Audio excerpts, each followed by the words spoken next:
So, can a subwoofer designed for a ported enclosure work in a sealed enclosure? Vice versa. Well, that's actually simple. Yes.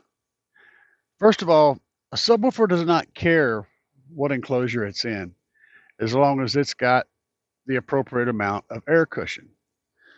A subwoofer with a very low QTS, like zero point 0.3 or zero point 0.4, is going to want to be in an enclosure for sure. Usually, the lower QTS means it's going to play in a smaller enclosure. A higher QTS could mean a bigger enclosure. But there's other things involved in deciding what size enclosure you need. The main thing to keep in mind is that it needs an enclosure. Now, if you're playing with a sub that's got a QTS of around 0.707 or zero point 0.7, they don't really have to have an enclosure. They can play free air or in an infinite baffle. And what that means is they don't need an air cushion to supplement the suspension system in the sub. If you consider, when considering the subwoofer and enclosure combination, you have to understand that the two things work together. The subwoofer is designed to have a certain amount of a cushion, a spring, and that spring is left out of the subwoofer itself because they know they're going to put it in an enclosure with the air volume of this amount, and that's going to make up that spring. If the subwoofer is placed in a box that's too big, for example, it's going to move more than it's supposed to, and it's not going to play accurately. If it's placed in a box that's too small, with too little airspace, it's not going to be able to move as much as it's supposed to. It doesn't have enough motor force to overcome the amount of suspension spring that it has. So it's not going to play the lows as well.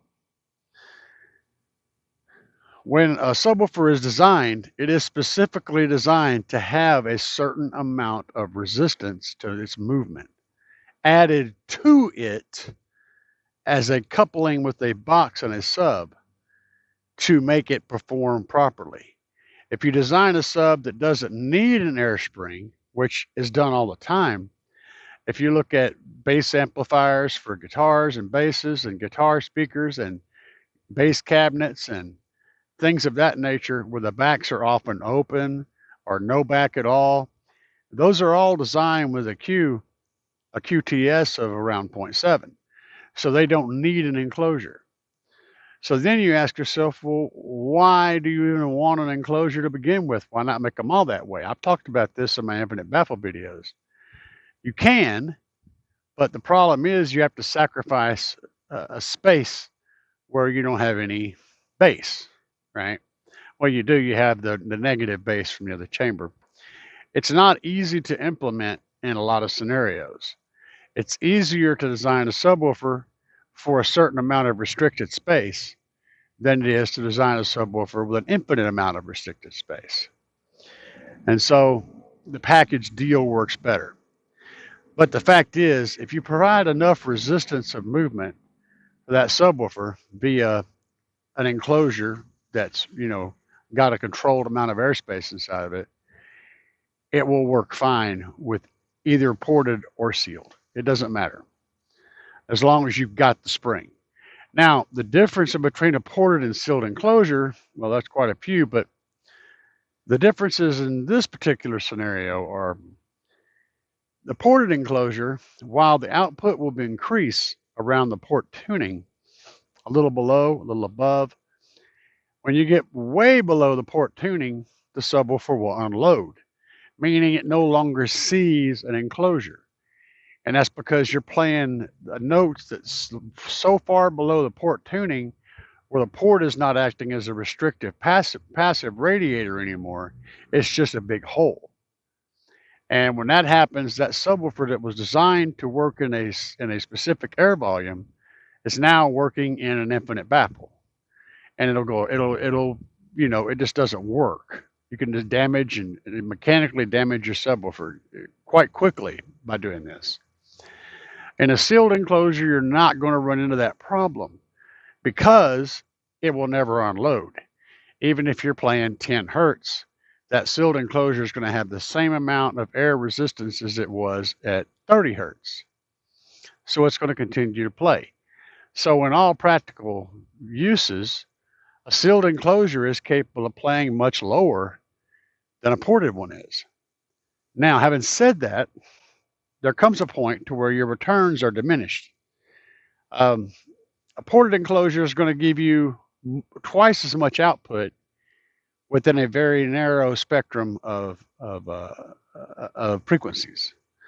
So, for example, my subwoofer is set up to start rolling off at 24 dB per octave at 50 hertz because I've found that around between 50 and 60, I stop outputting anything. And so it rolls off at 50 hertz. And then I have a little smaller sub in the front that rolls on at 50 hertz and carries it to 120. And it really don't quite produce much at 120, but I've got it rolled up to that point anyway. Now, if you consider what my subwoofer's job is doing, is playing between 25, 30 hertz up to around 50 hertz. That's a pretty small window. Most of your sub bass is inside that box. So with a port tuning of around 35 hertz, I'm right smack in the middle of 25 and 50. You see what I'm saying? So for the most part, my port's always getting used. It's not going above the port tuning much, and it's not going below it very much. So it's going to be getting used throughout that whole tuning, which means it works pretty well in that particular setup. However, if you had a system where your next driver up is a 100 hertz pro audio mid, stopping at 50 hertz means you're not going to have any mid bass. It's going to just crap out on you. And you're going to be trying to ask a subwoofer that don't really want to play above 60 hertz to play 70, 80, 90 hertz. It's not going to do that. So it doesn't work for every situation. If you want a subwoofer to be able to handle from 25 to 120 or 100 hertz, you're pretty much going to be looking at a sealed enclosure because there's just not a ported enclosure out there that can play that whole range. And a sealed enclosure, you've got other things to consider too. So if you put enough power on a sealed enclosure, you can get as much out of it as you can out of a ported enclosure. But you could always put that same amount of more power on a ported enclosure and get even more volume.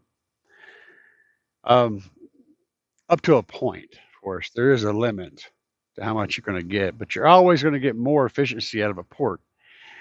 But the cost of that is, of course, the delay of the speaker and the port's reproduction of sound. The driver itself is going to start playing the note before the port does. And the port's going to stop playing the note after the speaker does. And that's going to cause soft hits. So your bass is going to come in soft and go out soft. And for rap music and electronic music and stuff, you won't notice a difference. But when you start playing things like jazz, blues, and rock and roll, country, different things, you'll notice the drum hits are softer and spongier. The bass hits aren't as clean and tight, So there's differences between those two. But if you're wondering whether or not your sub that's designed for a sealed enclosure can play in a ported enclosure, absolutely it can, and vice versa. The speaker does not care whether the enclosure is sealed or ported as long as it's playing. If it's a ported enclosure, it's playing inside of its tuning window. So here's how the port and the speaker operate. Just a quick demonstration. Above the port tuning, your speaker is playing and your port is playing. And since your speaker is pulling air in like this and pushing it out, the port and the speaker are not in the same phase. And since they're playing out of phase like this, that means they cancel each other out and your sound drops hard. your output's just really bad, and your speaker is out of control. But at high frequencies, it's not as big of a deal because the subwoofer is moving in such small amounts, it's not going to mechanically damage itself. So you're playing like this at a high bass notes, you know. As you drop down and get closer to your tuning, all of a sudden the port and the sub will be running together. When this is happening, you're getting lots of output. The thunder is rolling, baby. Life is good. But then as you get lower and lower, you go back out of that phase again, and now your subwoofer's playing, say, 20 hertz. Your port's playing 20, but they're out of phase, which means the speaker, the subwoofer, is not seeing any resistance from the air inside that chamber. So it's basically free airing. And since it was designed to operate with resistance, it's just going crazy. It's like the shocks are bottomed out on your car, right? And that, since you're also playing a very low frequency and you have no air spring, now your subwoofer is extremely in danger of destroying its spider, ripping the spider off the frame, or tearing surround, ripping off a voice coil, crushing a voice coil. All kinds of bad things can happen mechanically when you're playing an unloaded speaker at a low frequency like that. And so going from a sealed environment to a ported environment puts you at higher output, but also at risk if you're playing really, really low. Other than that, though, subwoofer, as long as it's within the port tuning or above, your sub doesn't care one way or the other. It's the same environment for it either way. So if you want to play really, really low, you're going to either need to tune the port really, really low, and then cut it off fairly low too, so that it doesn't try to play super high notes where it's way outside of its range. Or you've got to run on a sealed enclosure, or you got to run something like a sixth order, where you've got a sealed enclosure inside of a vent. You've got the spring and you've got the tune, so you can actually get more out of that. But that's neither here nor there. Yes, your sealed enclosure, your sealed sub can play in a ported box. Your ported sub can play in a sealed box. There are just trade-offs. If you guys found this helpful and informative, be sure to hit that like button down there and hit the subscribe button if you enjoy hearing my content, because it's a little thing for you. It's a big thing for me. And subscribing makes you awesome. Peace, guys.